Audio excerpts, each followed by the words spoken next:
വീണ്ടും കർത്താവിന്റെ സന്നിധിയിൽ വെച്ച് കാണാം എന്നുള്ള പ്രത്യാശയുണ്ട്. അതാണ് ദൈവമക്കൾക്ക് ആശ്വാസം കൈക്കൊള്ളുവാൻ ഇടയാകുന്നത്. ഈ ലോകത്തിലെ മനുഷ്യരെ പോലെ മരിച്ച വ്യക്തികളെ കുറിച്ച് ദുഃഖിക്കുകയോ ഭാരപ്പെടുകയോ അല്ല ഒരു ദൈവപൈതൽ ചെയ്യേണ്ടത് എന്ന് വേദപുസ്തകം നമ്മെ പഠിപ്പിക്കുന്നു.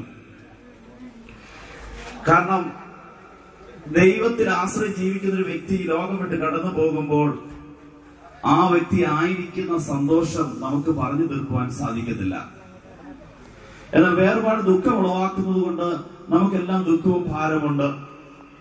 ഈ പ്രിയപ്പെട്ടതായ സഹോദരിയുടെ മക്കൾക്ക് ആ മാതാവ് എന്നുള്ളതായ ഈ ലോകത്തിൽ ആ വിടവിന് നികത്തുവാൻ ദൈവത്തിന് മാത്രമേ കഴിയുകയുള്ളൂ. ഒരു മനുഷ്യന്റെ ജീവിതത്തിൽ ഓർത്തിരിക്കേണ്ട ഒരു കാര്യം, നാം എല്ലാം ഈ ലോകം വിട്ട് കടന്നു പോകേണ്ടതാണ്. ഈ ലോകത്തിൽ നാം എത്ര സമ്പത്ത് വാരിക്കൂട്ടിയാലും, നാം എത്ര പ്രതാപത്തോടെ ജീവിച്ചാലും ഈ ലോകം വിട്ട് കടന്നു പോകേണ്ടതാണ്. ആ ചിന്ത ദൈവമക്കളിൽ ഭരിക്കേണ്ടത് ആവശ്യമാണ്. ഇന്നല്ലെങ്കിൽ നാളെ ഞാനും നിങ്ങളുമെല്ലാം ഈ ലോകം വിട്ട് കടന്നു പോകും.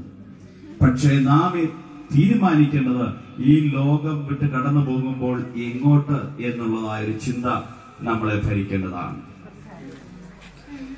എല്ലാ വ്യക്തികളും ലോകം വിട്ട് കടന്നു പോകണം.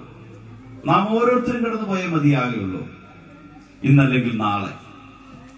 പക്ഷെ നമ്മുടെ ജീവിതത്തിൽ നാം മരണശേഷം നാം എങ്ങോട്ട് പോകും? നിത്യമായ, വേദപുസ്തകം പറയുന്ന രണ്ട് സ്ഥലമാണ്. ഒന്ന് നിത്യമായ സന്തോഷവും, ഒന്ന് നിത്യമായ യാത്രയുടെ സ്ഥലവും. വചനത്തെ മനസ്സിലാക്കി വചനപ്രകാരം ജീവിക്കുന്ന, വേദപുസ്തകത്തിൽ അടിയുറച്ച് വിശ്വസിക്കുന്ന ഒരു ക്രിസ്ത്യാനിക്ക് പ്രത്യാശയുണ്ട്. ഞാൻ യേശുക്രിസ്തുവിനോട് കൂടെ ആയിരിക്കും, യേശുക്രിസ്തുവിന്റെ രാജ്യത്ത് ഞാൻ ചെല്ലുമെന്നുള്ളതായ പ്രത്യാശ.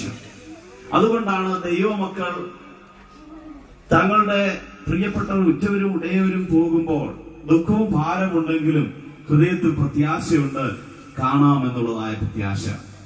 അവർ നഷ്ടപ്പെടുകയല്ല, പിന്നെയോ അവർ നിത്യതയിൽ കാണുക തന്നെ ചെയ്യും.